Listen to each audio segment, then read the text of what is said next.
এর আগে বলেছিল যে দাগি যারা রয়েছে মানে টেন্টেড ক্যান্ডিডেট তাদের লিস্ট প্রকাশ করবে। টেন্টেড ক্যান্ডিডেটের 1804 জনের লিস্ট প্রকাশ করা হয়েছিল, তারপরে মাঝরাতে আরো 2 জনের লিস্ট প্রকাশ করেছে এবং যে সময়টা দেওয়া হয়েছিল সেই সময়ের মধ্যেই করেছে, যদিও চোরদের মতো অনেক রাত্রির বেলায় লিস্ট প্রকাশ হয়েছিল প্রথম যে লিস্ট। এরপরে হাইকোর্টে এই নিয়ে জল গড়ায়। 7 তারিখ যে পরীক্ষা হয়েছিল সেই পরীক্ষাতে একটা অদ্ভুত জিনিস দেখা গেল। দেখুন এই যে পরীক্ষাটা কিভাবে ভাগ হয়েছে, এই ভাগটা আপনাদেরকে বুঝতে হবে। 60 মার্কসের যে পরীক্ষা হয়েছে সেটার সঙ্গে যারা যারা 2016 সালে বসেছিল তারা অটোমেটিক 10 নম্বর পাবে, আর একাডেমিক কোয়ালিফিকেশনের জন্য একটা 10 নম্বর ধার্য করা হয়েছে। অনেক স্টুডেন্ট যারা নতুন পরীক্ষা দিয়েছে তারা 60 পেয়েছে, তারা ইন্টারভিউতে ডাক পায়নি।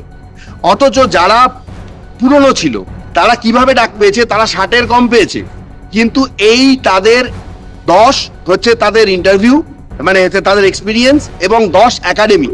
এইটা করে দেখা গেল কেউ পেয়েছে 52 প্লাস 10, 62 প্লাস 10, 72 কাট অফ মার্কসে তাকে ডেকে নিচ্ছে। অথচ যে ছেলেটি বা মেয়েটি নতুন পরীক্ষা দিচ্ছে তারা 60 পেয়েছে, আর ধরুন যেটা তার কোয়ালিফিকেশন তার জন্য পেয়েছে কিন্তু 10 বা তার থেকে কম, কিন্তু যেহেতু ওভারঅল মার্কসটা তার কম হয়ে যাচ্ছে সেই জন্য সে ডাকছে না। এবারেও কি পরীক্ষা বাতিল হবে? আমার তো 100% শিওর যে পরীক্ষা বাতিল হবে। আমি যেদিন এই পরীক্ষাটা হয়েছে 7ই সেপ্টেম্বর, তার যেদিন রোববার ছিল তার পরের দিনই মানে মোটামুটি আমি মিডিয়ার কাছে বলেছিলাম, আপনাদের কাছে বলেছিলাম 8ই সেপ্টেম্বর আপনি যদি চালান আপনার পুরনো ভিডিও আপনি দেখতে পাবেন। 8ই সেপ্টেম্বর আপনার চ্যানেলে আমি ভিডিও করে আপনার চ্যানেলে আমি বলেছিলাম যে এই পরীক্ষাটাও বাতিল হতে চলেছে। আপনি সেই ভিডিওটা মিলিয়ে দেখতে পারেন।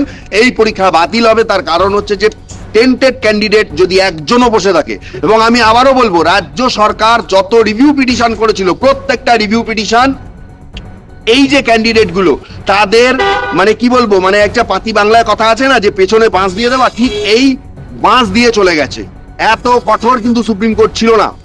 পরীক্ষা 31 মানে ডিসেম্বরের পরে চাকরি থাকবে না এইগুলো বলেছিল, কিন্তু টেন্টেড নন টেন্টেড নিয়ে এত কঠোর ভাবে কিন্তু কোনো অর্ডার ফাইনাল অর্ডারগুলোর মধ্যে ছিল না। ঠিক আছে, আরো কঠিন আর কঠোর অর্ডার দিয়েছে, একদম পরিষ্কার।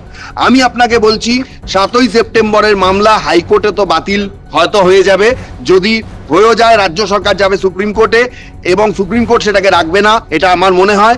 আর এখানে যদি না হয় তাহলে ক্যান্ডিডেটরা সেটাকে চ্যালেঞ্জ করবে, কারণ টেন্টেড ক্যান্ডিডেট যদি সেখানে বসে থাকে, সুপ্রিম কোর্ট বলেছিল বাতিল হবে, সুপ্রিম কোর্ট এটাকে চ্যালেঞ্জ করলে ওই পরীক্ষাটা বাতিল হয়ে যাবে। মামলা আমরা করতে চাইছি না যেখানে দেখা যাচ্ছে ক্যান্ডিডেটরা তারা স্যাটিসফাই নয়। একজন আইনজীবী হিসাবে তারা যখন বলছেন এই কারণে আমরা স্যাটিসফাইড হতে পারছি না, যখন দেখা যাচ্ছে একটা গরিব ঘরের ছেলে বা মেয়ে যে ধরুন নতুন, তার একটা চোখে স্বপ্ন নিয়ে, আমি আগের সব ছেড়ে দিলাম, সে তার একটা চোখে স্বপ্ন নিয়ে তার ভবিষ্যৎ উজ্জ্বল করার জন্য রাজ্য সরকারের ওপর ভরসা করে নতুন করে পরীক্ষা দিয়েছিল এসএসসি, 60 যে পেয়েছে, পাওয়ার পরও তাকে ডাকা হচ্ছে না। 16 সালের কোন চোর চিটিংবাজকে ডাকা হচ্ছে, যে নাকি পয়সা দিয়ে চাকরিটাতে বসেছিল, সেই লোকগুলোকে ডাকা হচ্ছে। সততার জন্য, মানুষ তার ন্যায় অধিকারের জন্য কোর্টে আসবে, আইনজীবী তার হয়ে মামলা লড়বে, এর মধ্যে কোনো অন্যায় আমি দেখিনি আগেও, এখনো দেখি না।